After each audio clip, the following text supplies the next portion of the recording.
Hello students, and welcome back to another geometry video. You know what to do. Pause the video and consider these problems in your notes. If you don't know the answers to them, that's okay, but I want you to try and think of some answers to them, then unpause the video and we can talk about it. So, do you remember what perpendicular means?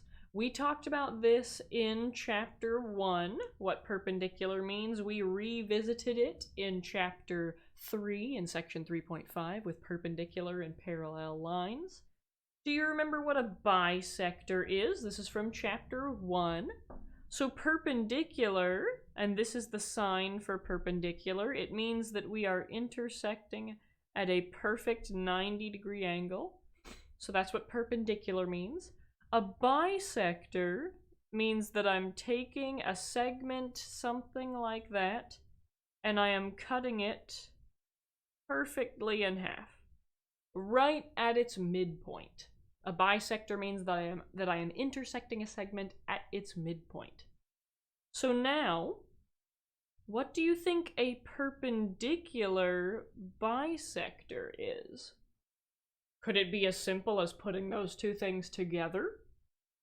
Maybe, maybe. And why might these things be helpful? Why might we need perpendicular bisectors? Well, bisectors are incredibly useful for cutting things in half, finding the midpoint, finding the perfect distance between 2 points. We're going to see some applications of that in this video.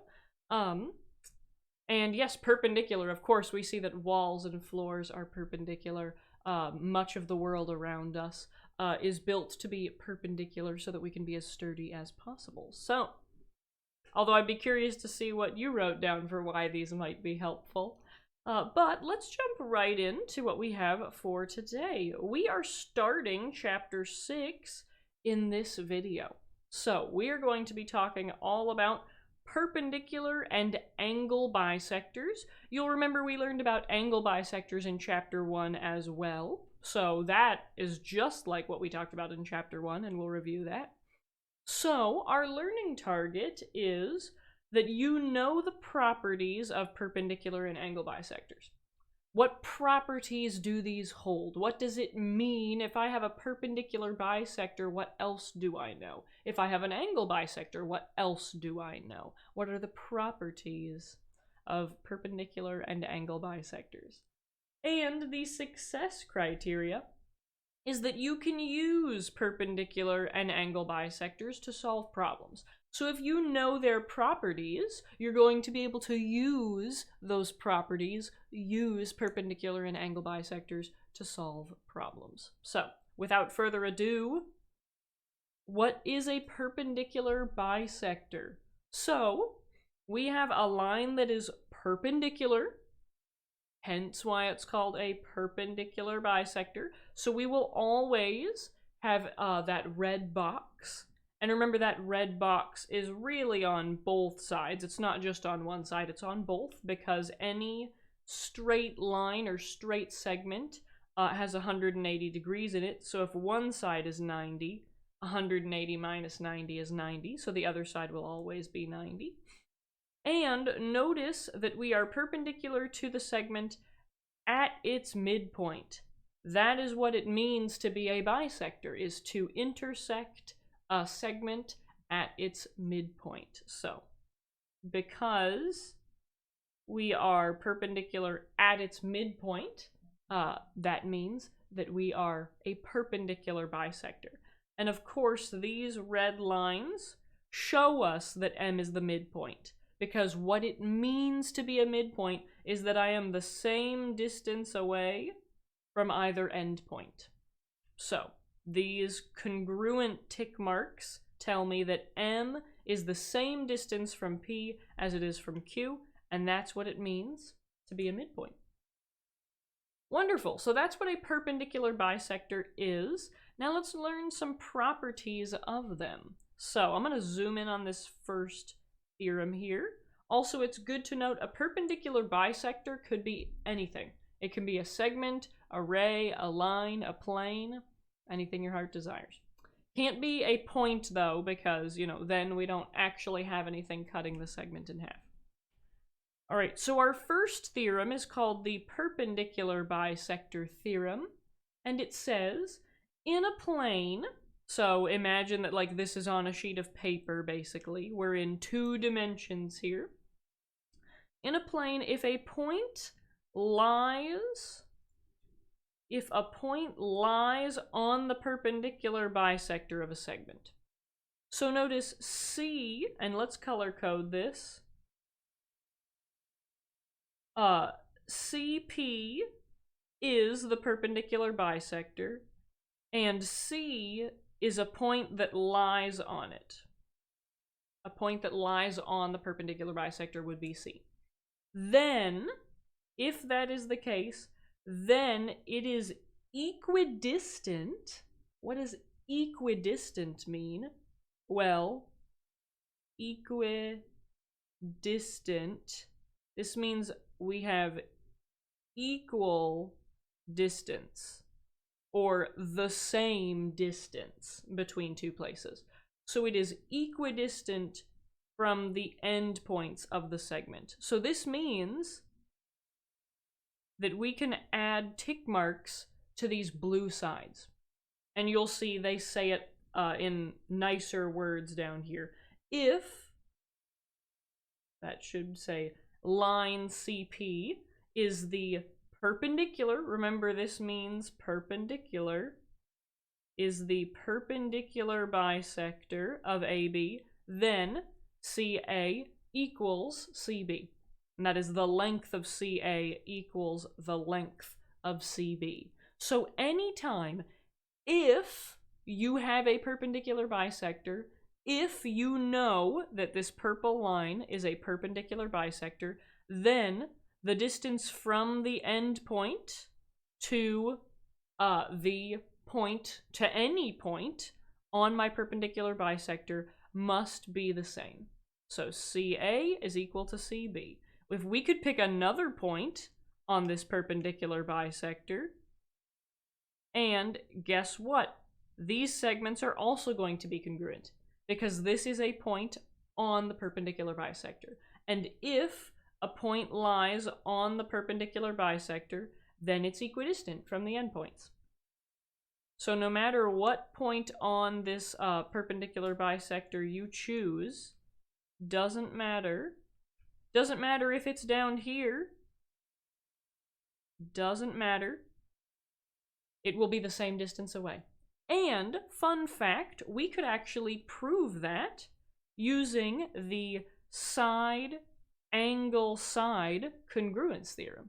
Because I have a side here, I have an angle here, and I have a side there. So these 2 triangles are congruent by side angle side, and if triangles are congruent, all their corresponding parts are congruent. So that means that these angles are congruent, these sides are congruent, and these angles are congruent as well. So we know a lot more from this theorem than we'd think.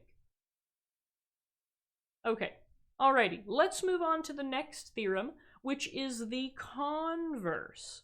So you'll remember from chapter 2 that the converse means I am switching the if and the then of a conditional statement. So what we're doing is we're taking the perpendicular bisector theorem and we're saying, instead of if a point is on the perpendicular bisector, then the distance is equal from either endpoint. What we're saying is if a point is equidistant from the endpoints of a segment. So this is literally the then part of the last theorem. If it is equidistant from the endpoints of the segment, so that's these tick marks right here that we're talking about. If we have these tick marks, then it lies on the perpendicular bisector of the segment. So then this point that is equidistant from both A and B must lie on, whoops, I wanted purple, must lie on the perpendicular bisector of the segment. And how do I know that this is a perpendicular bisector? I have my right angle, and I have that it is, that it's the midpoint, that it intersects at the midpoint, that it is equidistant from A and B. So, if we're on the perpendicular bisector, then I'm equidistant from the endpoints, and if I am equidistant from the endpoints, then my point is on the perpendicular bisector. Now we know the properties of perpendicular bisectors, so this is part of our learning target. The other part was angle bisectors. We'll get to that second. Now, our success criteria is being able to use perpendicular bisectors. So let's do just that. We want to find each measure. So in part A, we want to find the measure of RS. And I'm going to zoom in again, actually. Where is RS? That's step number 1, is finding RS. Well, I'm going to start at R and go to S. So that is this purple side right here is what I am trying to find. Now, notice that I have a perpendicular bisector here because I have these tick marks that tell me that Q is the midpoint of RP, and I have this red box telling me that I am perpendicular. That means that SQ is a perpendicular bisector of RP. And hey, if a point lies on the perpendicular bisector, it is equidistant from either endpoint.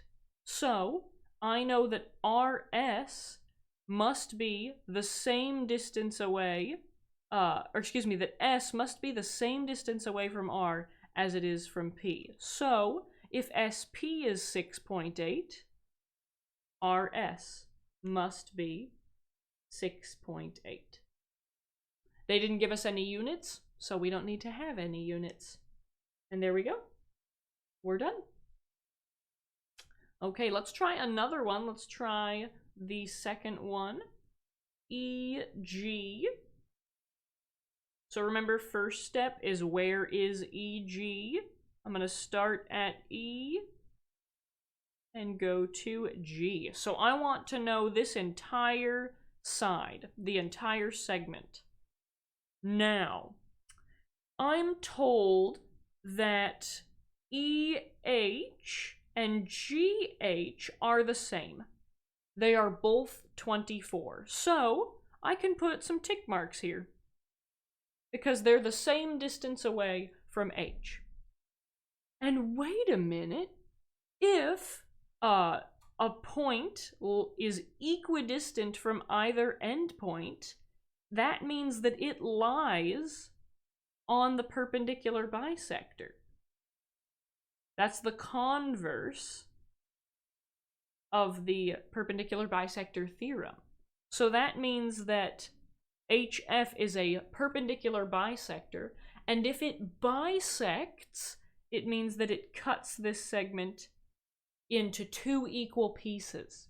So, if FG is 9.5, well, this side must also be 9.5. Now, am I done? 9.5? The end? No, be careful. 9.5 is just EF and FG. I didn't want EF or FG. I wanted EG. And EG is the entire segment. So I need to take 9.5 plus 9.5. Or 9.5 times 2, however you want to do it. But that is 19, I believe. Yes. Oh, wait, no. What? Oh, haha. Oh, gosh, I typed it into my calculator wrong. 9.5, yes. Okay, 19. So EG is 19. All right, I'm going to encourage you to try part C on your own. I know that it is a little different than what we have done in parts A and B, but I would encourage you to pause the video and see if you can figure out what to do in this problem. If you can't or you get stuck, that's okay. All part of learning. Unpause it and do it with me. So, I want to know what AD is. First, let's find AD. Okay, so I know it's 5x. AD is 5x, but that's not helpful.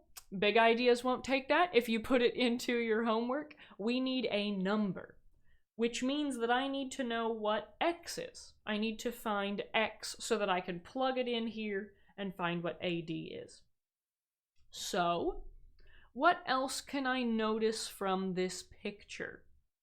Well, notice that we have some congruent tick marks and a 90-degree angle red box here. So that tells us that BD is the perpendicular bisector.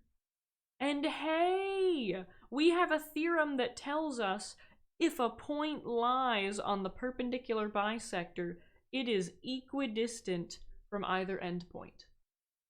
So that means that 3x plus 14 and 5x are the same distance. They are equal distance, equidistant.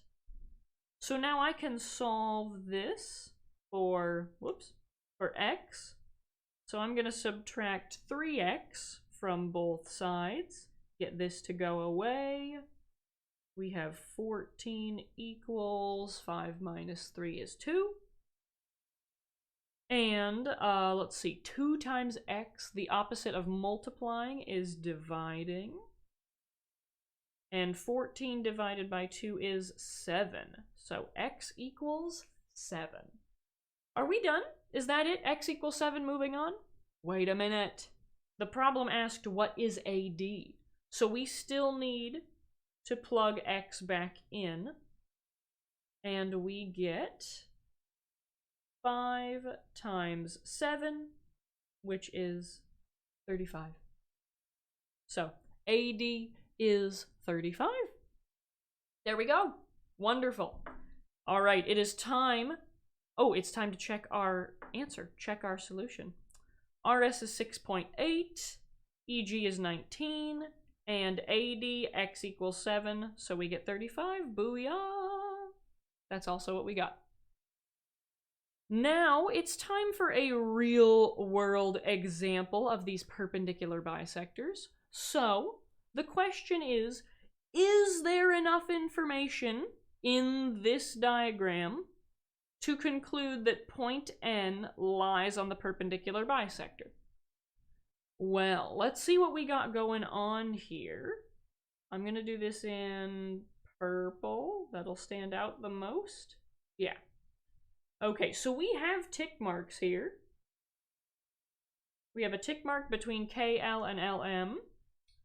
We don't have any tick marks on these sides. We don't know anything about these sides.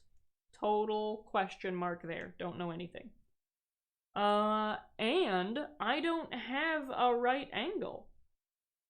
I don't have a right angle. All I know is that these sides are the same. So we know KL is equal to LM. But we don't know anything else. We don't know anything else. We would need NM and NK to be the same, or we would need angle NLM or angle NLK to be a right angle. Then there's enough information. But because we only know that KL is equal to LM, we do not have enough information. So this made you think through both of the theorems that we have. It made you think through the perpendicular bisector theorem and its converse, because we can use both of those things when we're talking about perpendicular bisectors.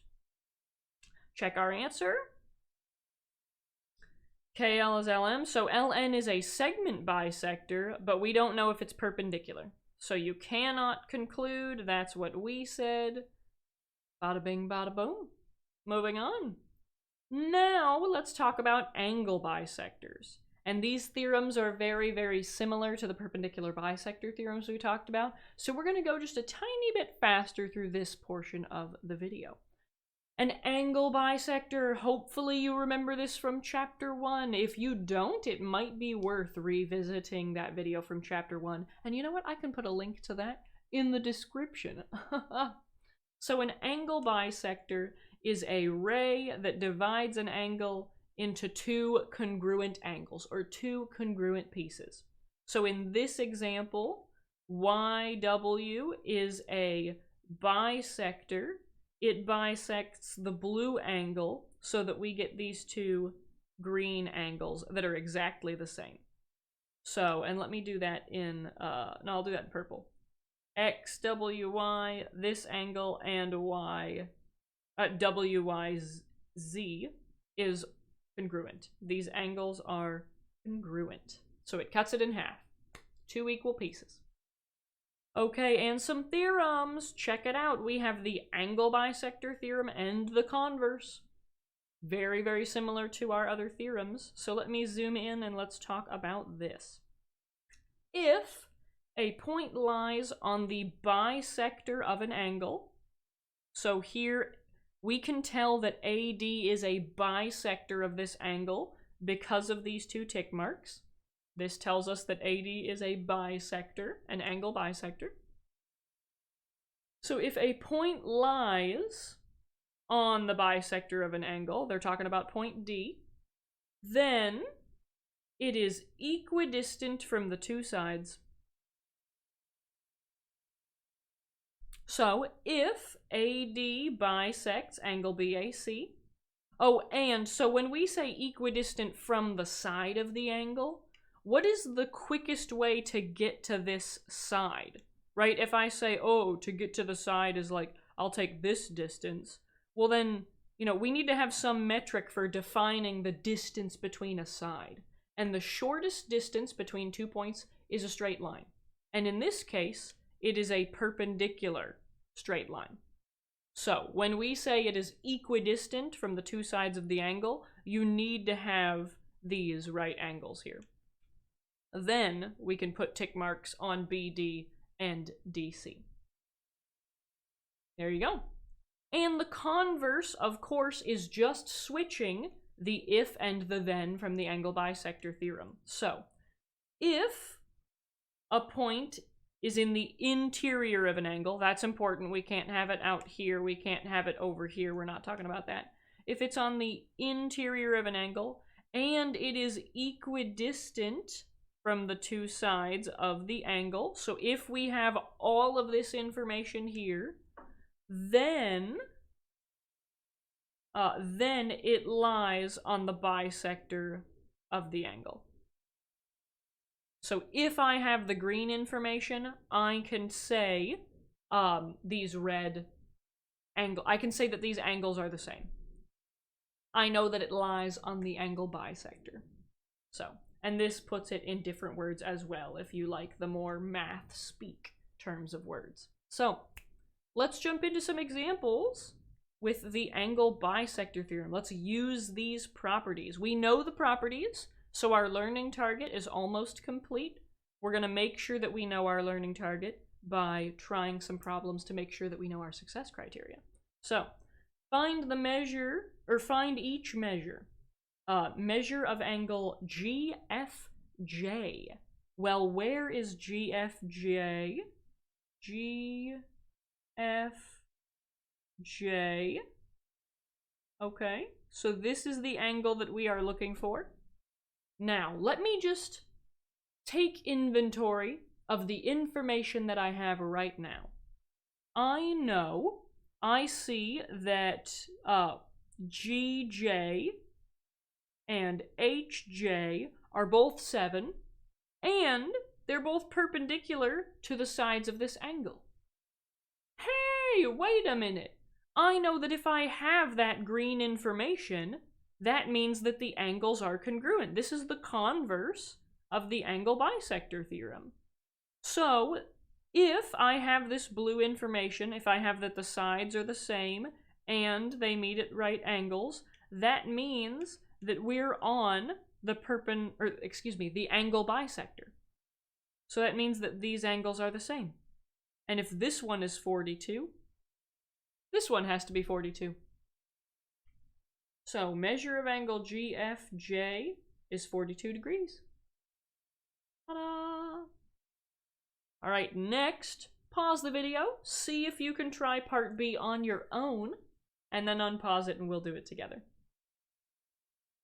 RS, where is RS? Let's see, it's right here.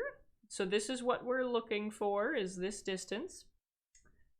And let's see, I know that this is an angle bisector. That's what these red lines tell me, is that I have an angle bisector. And look, SP is meets the side of the angle at a right angle, and so does SR.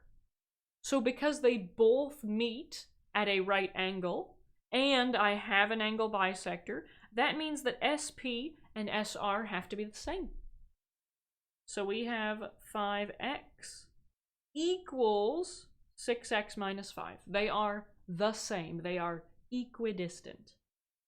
And I can, let's see, subtract 6x from both sides. Negative x equals negative 5. If negative x equals negative 5, positive x equals positive 5. Boom! Are we done? Not quite, be careful, because we were looking for RS. And RS is 6x minus 5. So we need to plug this x in, and we get 6 times 5 minus 5, which is 30 minus 5, which is 25. So RS is 25. Let's check our answer. 42, 25, boom. We were correct. We're going to do one last example solving a real-life problem, and I found this one especially interesting because I played soccer for 9 years when I was younger. So, and I'd like to get back into it when all this is said and done. A soccer goalie's position relative to the ball and goalposts forms congruent angles. Forms congruent angles as shown. So that's these two tick marks right here that they gave us. So they're telling us that LB, let's call this G because that's the goalie. So LBG is the same as RBG. Will the goalie have to move farther to block a shot toward the right goalpost or the left goalpost?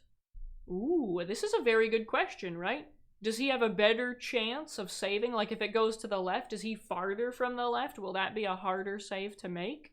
Because yeah, we don't know which way this dude's gonna shoot the ball. That's part of the strategy to soccer, right?